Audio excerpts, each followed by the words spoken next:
Jaylen Low made his return for Kentucky, and the Cats looked basically unstoppable on offense.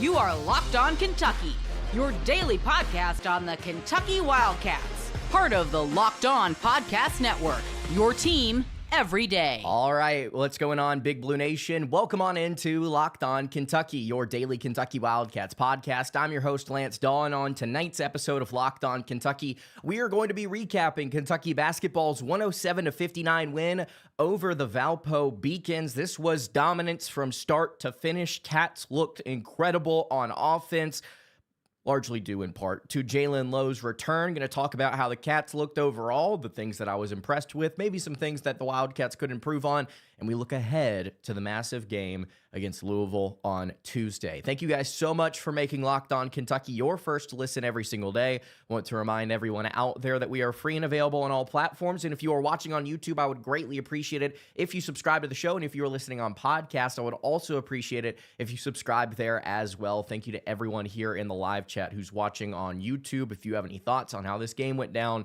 an individual player you want to talk about, we'll be breaking it all down here in the live chat. So let's go ahead and get into it. Again, 107-59 is the final score. Cats, as the broadcast mentioned, improved to 14-0 under Mark Pope whenever the Wildcats hold their opponent to 70 points or fewer. In holding Valpo to 59 tonight, I would say is a little bit more impressive than maybe we might have thought, to be honest with you, with the length and the physicality that this team has. I think they could end up being pretty good in the MVC. I'm kind of impressed with some of the players that they have. A lot of youth. We mentioned that in the preview episode. A lot of inexperienced guys that have not played a ton at this level. Obviously, you've got some seniors across this roster, but some freshmen stepping up for them tonight. I want to give them credit. I think that could end up being a pretty solid team. Respect to Valpo for how they performed in this one. Wildcats, though, start to finish, this was dominance on both ends of the floor. And what did we say about Jaylen Low's return in the preview episode? This was going to be a floor-raising event for the Wildcats. Low, just 2 of 7 shooting in this game. I feel like he rushed a couple different shots, kind of shot hunting at various points in the second half, but he also had 6 points. He had 5 assists to no turnovers, and it's pretty clear. Played just 18 minutes tonight, didn't need him a ton, but it's pretty clear when he is on the floor, when Jaylen Low is on the floor for the Wildcats, everything looks better for UK. It's fluidity and consistency. Those were the 2 words that we were talking about earlier today, and I want to reiterate them here. It's not necessarily about efficiency, although I think you saw an uptick in that for sure, but it's about just stylistically how Kentucky looks on the floor. They look a lot smoother whenever Jaylen Low is out there. I also want to give credit where it's due as well to Denzel Aberdeen, who I thought had a really good night tonight. In fact, I thought all of Kentucky's guards had really, really solid performances. It's 2 games in a row where the 4 guys for Kentucky's backcourt, or excuse me, I guess it's 5 now with the addition of Jaylen Low. 5 guys here that all, I think, played pretty balanced, efficient basketball, and they were all distributing. The passing in this game was so crisp. Top to bottom, I thought the backcourt was incredible. Let's talk about that passing for a second as well. 27 assists for Kentucky tonight to just 6 turnovers. 6 turnovers, 4 of which came in the first half. They really cleaned things up in the second. The passing was so crisp all night. Everybody was making plays. Chandler had 4 assists. Garrison had 4 assists. Jasper had 5. Lowe had 5. Moreno had 3. Oweh had 3. Aberdeen had 2. Everybody was getting involved here. Really clean, solid decision-making in that first half. About as good as you could have possibly asked for in that first period. Second half, not the best shooting performance, just 4 of 15 from beyond the arc. Again, I feel like Kentucky was rushing some things. They had some shots that were open that they just didn't hit. That wasn't as big of a concern.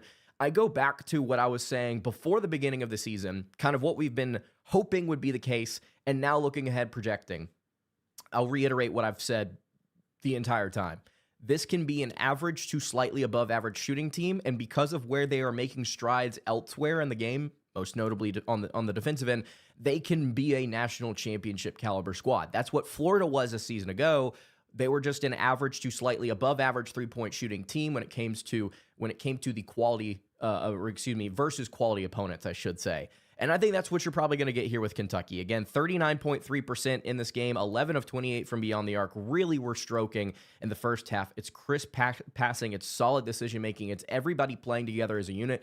That's something else that we mentioned earlier on the preview episode. That's something that Pope has talked about. That's something that we have all been kind of looking into, is the comment about how this team can be team great. They are not necessarily the most elite team in terms of having individual talent that can bail them out, but as far as a cohesive unit, this is one of, if not the best squads in all of college basketball. They don't necessarily have a flaw, especially whenever they're shooting almost 40% from deep. So again, I really liked what I saw from the backcourt. I really liked what I saw from Oweh, from Aberdeen, from Chandler, from Lowe. Lowe, the lowest scoring guy here out of these 5 guards, but man, I think that it's evident that whenever he is on the floor, this team is just a light years ahead of where they have been on offense. And by the way, 107 points tonight against Valpo. You still don't have your biggest piece. You still don't have Jaden Quaintance out there yet. Whenever Kentucky gets healthy, whenever they get fully rolling, this team is going to be very difficult to stop, especially if they are just an average shooting team. Just trying to find a floor where you can hit 33% or better on good volume while also playing solid defense, that's going to be very, very difficult for opposing teams to slow down. We'll continue to move along here. Let's talk with the live chat. We're going to kind of break down more things that we saw in this game, individual performances. There are so many different really positive stats to dive into. Before we do that, though, I want to tell you guys about our friends over at DoorDash. It's almost the weekend, and it's time to look back and crown this week's MVP on Who Delivered, powered by DoorDash. Just like you can win every Saturday with DoorDash Streaks, saving more every time you order, these players delivered when it mattered most. Let's break it down. For Kentucky, I think tonight, and we'll get to this in a little bit more detail later, I think Malachi Moreno absolutely delivered for Kentucky. 18 points, first double-double. Only took 2 games as a Wildcat to get there. He came through. It was no hesitation, no delay, really strong hands, dominant in the pick and roll. If you've been watching week after week, we know that this is one of the highest floor prospects in the country. Malachi is no fluke. He is going to be on a streak. And just like Malachi Moreno delivered for Kentucky, DoorDash delivers for your Saturdays. With DoorDash Streaks, you save every Saturday you order. You can stack it up all season. You can save up to $250, including $100 in DoorDash credits. Order this Saturday, keep the streak alive, and fuel your game day only with DoorDash. Terms apply. Promo period through November 18th. All right, continuing along here on tonight's episode of Locked On Kentucky, Lance Dawe hanging out here with you. Really appreciate you guys checking out the show tonight. If you have not subscribed to the YouTube channel or the podcast feed, wherever you get your podcast or on YouTube, subscribe. Would love to have you. If you're watching live on YouTube, like the video. Would also greatly appreciate that. About 100 of you here in the live chat. And hey, if you've got a comment, if you've got a thought about this game, we will get to you guys here in the comments as we move along. I do want to highlight a couple of other things here real quick. We touched on it there, talking about DoorDash. Let's reiterate some of the things here. Malachi Moreno looked awesome tonight. I think he could have easily gone for like 25. He had some shots at the rim that he could have missed, but he still finished 8 of 14 on the day, and it was dominance, I think, from start to finish in terms of what he was doing in the pick and roll, what he was doing in the post and isolation situations, putbacks. I mean, this kid was unstoppable. 18 points, 10 rebounds, 3 assists, no turnovers in 21 minutes. 21 minutes of play for Malachi Moreno. I'm not Nostradamus. Obviously, this is a 5-star prospect. This is a really good player that's coming into Kentucky. However, the thing that I continued to say throughout the course of the offseason is we're getting a high-floor player with the ability to have nights like this. The passing was on display. The scoring was on display. You saw also the rebounding. He was out there doing everything you could have possibly asked for in terms of defense, in terms of offensive efficiency, in terms of second chance opportunities, in terms of just rebounding as a whole. Malachi was excellent. And I do want to give credit where credit is due, not just to Moreno, but also to Brandon Garrison, who had an incredible night tonight as well in just 18 minutes. 12 points, 4-4 from the floor. How about 4-4 from the free throw line? At one point early in the broadcast, they were talking about, hey, Brandon Garrison goes 2 for 2 from the line. And I went to say, like, that's not Garrison. Oh, wait a minute. No, it is Garrison. Actually, the free throw form looks pretty good. He also had 4 rebounds, 4 assists, and no turnovers. Again, all of that coming in just 18 minutes of play. So that's 30 points there and 14 rebounds and 7 assists and no turnovers from your big men. That's about as good as you could possibly ask for, to be honest with you. Against Valpo, you're going to need the front court to be a major strength for you against Louisville, because if I'm picking a place where the Cards struggle, it's probably in the front court.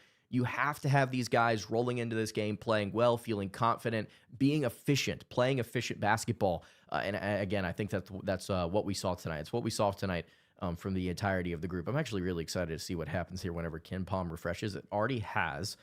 So we'll get to that here in just a little bit. We'll get to the live chat. Here's some different comments. Zach Taylor says, can we also highlight Pope showing love to Aberdeen after his mess up, true teacher and coach? That's what you love about Mark Pope. It's what you love about Aberdeen, man. Talk about 12 points, did not miss a shot, 5 of 5 from the free throw line as well, 4 boards and a couple of assists and 19 minutes of play. Aberdeen has proven to be an incredibly valuable addition here through just a couple of games. And then you also have guys like Oweh going off for 15, shooting 6 of 10 from the floor, 5 boards, 3 assists in 22 minutes. Very balanced rotation. Everybody kind of got involved. 5 different Wildcats in double-digit scoring. We haven't even talked about Diabate yet, who had 14 points and 5 boards, just calmly getting out there, muscling his way to the rack at various points in the second half. This was a very solid top-to-bottom dominant performance from UK. Not a whole lot of bad to talk about. If I had to highlight a couple of different things, and Jonathan Bowling just commented on it in the live chat, Cam Williams is not doing anything good at the moment. He's just not. In this game, he was 0 of 3 from the floor. He had 4 boards and a block. And there were a couple different moments in the second half where I like the fact that he's clearly not giving up. He's clearly not like stepping down as a player in terms of emotionally what he's giving and then energy-wise on the floor. He's not hit an outside shot, and that's kind of what Kentucky brought him in to do. A couple different people talked about this on Twitter, and I agree. There were some opportunities where you just catch and shoot, Cam. You don't have to dribble. He was trying to dribble into threes, just catch and shoot. Just whenever you catch the ball, just let it fly. You're 6'8". Just do what you did at Tulane. He has not knocked down a 3 yet, and that's what he was. Again, that's his specialty. If he's not able to provide value at all, and I'm saying at all offensively, you begin to question whether or not that's somebody that can play in this rotation whenever it gets serious here in serious non-conference games and then an SEC play with Trent Noah coming back. If Trent Noah is out, Cam has to play, and you just hope that he rounds into form. As of right now, though, I'm not saying he's completely unplayable because he still has that upside, I believe, but he has been off to a cold start here to begin the season, and I'm hoping he turns it around. In fact, he was my pick to be breakout player for the season, so I'm rooting for him. I want him to turn it around. Just has not provided much value so far. Plus 17 and plus minus in this game, though. Although I will note that was second lowest actually on the team in this one. Not trying to dog on him defensively. I'm pretty sure he was actually pretty solid there. Let's see. Bungs Holio says Cam Love, his effort tonight will come for him. Yeah, that's the thing is he's still showing effort. It's not like he's giving up. I really like what he's giving in terms of effort and energy. Let's see. Hope that 3 going for Jelly gets him going. Yeah, also, Andrea Jelovic, 2 of 5 in this game. There were some shots, man, that if it was him and if it was Cam and Jelovic, man, there were some shots that I just would not have advised them take or that they just flat out missed. Jelovic, 1 of 3 in this game. Fluid shot getting into that corner 3 at the end of the game to finish with 7, 5 boards, an assist in 20 minutes. He was plus 15 in this game. Jelovic will monitor this space. Obviously, he brings you, speaking of space, floor spacing with this offense, and I think that's going to be valuable moving forward, but he's got to be a little more efficient, I think, picking and choosing his spots whenever he gets open, whenever he lets it fly. He's got to be able to knock down, I think, at a little higher rate. Of course, obviously, I'm not asking him to shoot over 50% every night. I'm not asking him to finish the year 40%. I'm just like, find some efficiency as that stretch 4 if you're not going to be the most incredible defender on the planet. But tonight, I thought he was solid. Didn't think he was bad in any regard. Him and Cam, though, if I had to pick, those were the 2 guys that's like, I need to see a little bit more from you as well. Let's see here. Garrison is comfortable, capable, and mature this year. He's ready to be a leader. Yeah, I really liked what I saw in terms of just patience at various points from Garrison in this game. And he was really, really solid. Again, Kentucky destroying, just ripping up Valpo's defense with the roll man to the basket. The P&R game with Lowe, man, it is deadly. It is clearly a problem for opposing teams. Garrison with some really strong hands tonight. Some great catches, especially one early. And then you also love the 4 assists with no turnovers. He also got a block as well. Cats finished with 5 blocks. as a whole. Just 5 blocks, 3 steals for Kentucky. Very similar to what Pope has had in the past. I mean, this team's not going to tear you up in terms of blocks and steals and chaos, but in terms of missing or forcing misses, I mean, guys like Garrison, guys like Moreno, they're doing that at a significantly higher rate than what Kentucky was doing a season ago. And at the very least, that's all you can ask for, is make the opposing team miss more shots at the rim. And that's a way you can get out in transition. 22 fast break points in this game tonight for UK. I think that was part of the reason why Kentucky was able to get out and run. They're not creating havoc, but they're creating stops, which is really kind of what you're looking for here at the end of the day. So we'll continue along here. Let's break down some more stats, some more questions from the live chat. Captain Crash just asked a really good one. We'll get to that in a moment. Before we do that, though, tell you guys about our friends over at Supply House. When the opening whistle blows on a new repair, you can get your crew moving forward with Supply House. Order today and see parts on your doorstep tomorrow. Over 280,000 plumbing, HVAC, and electrical items from the most trusted brands in the business. Their real-time inventory and honest lead times keep you from punting projects, while their industry-leading customer service always has your blind side covered.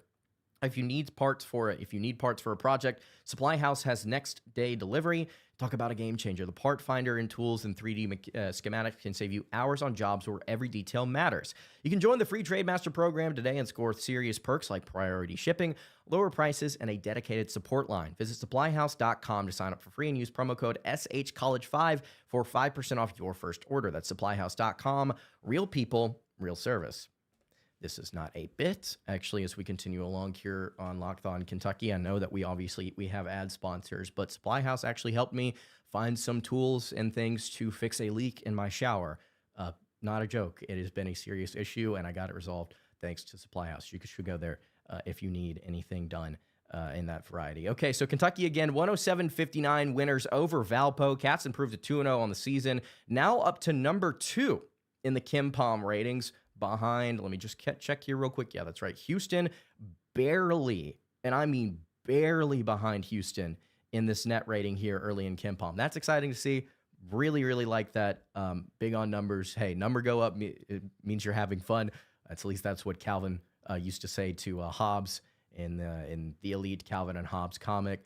Wildcats still number 3 in the country defensively at 90.8 adjusted defensive efficiency, 120.2 offensive efficiency. That is still 9th in the nation. Cats rise to 144th in three-point shooting. They are really, really solid. They are 7th in the nation in opponent effective field goal percentage, 27th in offensive rebound percentage, top 35 in both 2-point and 3-point percentage. They are not creating steals. They are not creating turnovers, but they're doing a pretty solid job at just about everything else. This is one of the most balanced, one of the tallest, one of the deepest teams in bench minutes, 14th in the country there. Malachi Moreno is now a go-to guy on the KenPom page. Don't know if that will hold, but all the analytics point to something good. Let's see. The only way I accept this early Louisville game is if we win the chip this year. This rivalry is too important to be so early in the season. Louisville comes into this game firing on all cylinders offensively, and as much as we like to give crap to the Cards, let's be objective here. Last season, watching this Louisville team, it was very clear and very evident how Pat Kelsey wanted to run this squad. They were just simply not knocking down enough shots to be as effective as they wanted to be. Now they have the personnel to do so. They become way more of a legitimate player, I think, in the ACC and in the national race, because last year it was a bit of a fake, I think, 20-plus win season for them just because the strength of schedule was so weak. But this year they're legitimate. Kentucky goes into that game on Tuesday. If they are not able to hold things down defensively and they are not able to control the Cards from beyond the arc, that's a major issue. Kentucky's got to have strength in the front court, but they've also got to be able to play perimeter defense. If you lose that game, definitely not the end of the world, because I think that Louisville is a much better team than they were last season. This is like losing to a top 10, top 15 type squad. I'm not trying to say Kentucky's going to lose this game, and in fact, I've been predicting them to win for weeks. But this is a more respectable opponent than we've maybe seen in years past. So yeah, the only way I can get over it is if we see them rebound and become more efficient and more dominant with Jaden Quintz on the floor, and then they're able to kind of correct some mistakes if they do have lapses defensively in that Louisville game. If they don't have lapses defensively, and this is a little bit of a slugfest, and we don't expect it to be, but if it does come to that, that's actually probably something promising for Kentucky, that they can hold opposing offenses down and they can kind of grind out a game. Win or lose, they can at least play that style. That's something that they weren't able to do at all last season. It was fun and gun, and that was kind of it. It was either that or you just couldn't get a stop on defense and you were going to lose. So shout out to Calvin and Hobbs. That's right. Also, Captain Crash asked, how many texts do we think BG's going to get? I'm going to say 1. I'm just going to give it 1. Shout out Calvin and Hobbs. Zout Calzada putting all his money on the Cats on Tuesday night. Let's just touch on this for a second. As far as Calzada goes, you're a 7th-year quarterback, excuse me. You got to be a little more mature than that. You got to step up and be a better player than that, man. I don't want to say be a better man, but as far as maturity goes, I mean, that's a little disappointing to see. A little disappointing. I mean, there's a reason why a redshirt freshman's kind of taken over the job here, and part of it has to do with the play on the field. Part of it, I think, has to do with the mental aspect of it. Part of it has to do with just the overall talent. You just got to step up and be a little bit better. Let's see. Can't wait to see JQ. Yeah, I completely agree. I think he does dramatically change what Kentucky is doing defensively, because I think you do start to see some of those blocks, some of those steals, some of that havoc lead to run out and transition. This Cats team, man, they're more athletic. They're quicker than they were a season ago. They're getting out and running like nobody's business. Again, 22 fast break points in this one. Let's see. Because of a corporate seating season, ticket holders is why the capacity isn't full. I will be really interested to see how that works through the rest of non-con season, and then into the SEC slate. I'll just say that because we got some good games coming in. I mean, North Carolina, Indiana, those 2 teams coming in before the end of December. You've also got Missouri and Mississippi State coming in early January. I mean, you've got some. We've got some opportunities to get some serious crowds in here. Let's see. You best bring the heat on Locked On Louisville guy on Monday. I don't know if we're going to be able to get him, to be honest with you. I'm going to try. We were able to get Brandon Olson for Locked On Gators, but I'm not going to lie. That was a sleepy crossover for a sleepy game, probably tomorrow evening. Not sure why, but this team has some throwback vibes. Lowe is Cliff Hawkins. Mo D is Chuck Hayes. Garrison, some Marquise. He's still carrying. I like that. I really, really like that, Zach Taylor. I like that comp. There was somebody in the live chat last game that said that they weren't entirely sure if, they were like, this team is clearly not as good as the 96 squad. And almost no team is going to be as good as the 96 squad, right? But I'm just kind of like, hold on. Wait a minute. Let's just hold off. I mean, that team is obviously like really, really, really, really good. At the same time, though, we are seeing levels of offensive efficiency or defensive efficiency that are at the surface level comparable to some really, really, really, really good Kentucky teams that the Wildcats have had over the last 20, 25 years or so. So hold off on that. I don't know if they'll end up being as good as the 96 team, but we don't know yet. We've got to, as Pope has said, we've still got to kind of collect some data. I'm very nervous about Louisville. Will they show up? They freaking better.